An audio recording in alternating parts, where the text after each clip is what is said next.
দেবে গেছে সড়কের দুই পাশ, কোথাও কোথাও উঠে গেছে কার্পেটিং।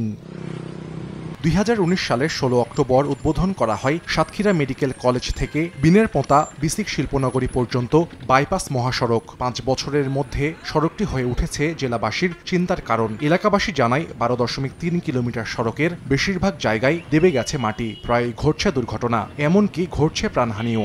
উঁচু নিচুর কারণে মোটরসাইকেল আসে আর অ্যাক্সিডেন্ট করে। বাইপাস মহাসড়ক এখন মৃত্যুজনক হয়ে গেছে। একাধিক লোক এখানে অ্যাক্সিডেন্ট করে গুরুতর আহত হয়, অনেকে মারাও যায়। রাস্তা যদি ঠিক না করে তাহলে তো ঝামেলা।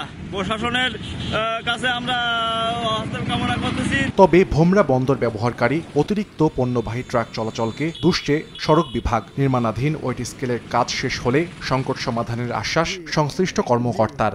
সড়ক ক্ষতিগ্রস্ত হচ্ছে এই ওভারলোডের কারণে। ওয়েট স্কেল অলরেডি প্রায় 60%-এর উপরে কাজ সম্পন্ন হয়েছে। এটা যদি যথাযথভাবে কাজ করা যায় তাহলে সেক্ষেত্রে আমরা এই লোড কন্ট্রোল করতে পারবো।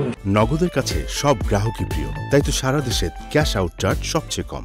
সড়ক বিভাগের তথ্য মতে সাতক্ষীরার বাইপাস সড়ক নির্মাণে ব্যয় হয়েছে প্রায় 90,41,21,00,000 টাকা। সময় সংবাদ, সাতক্ষীরা।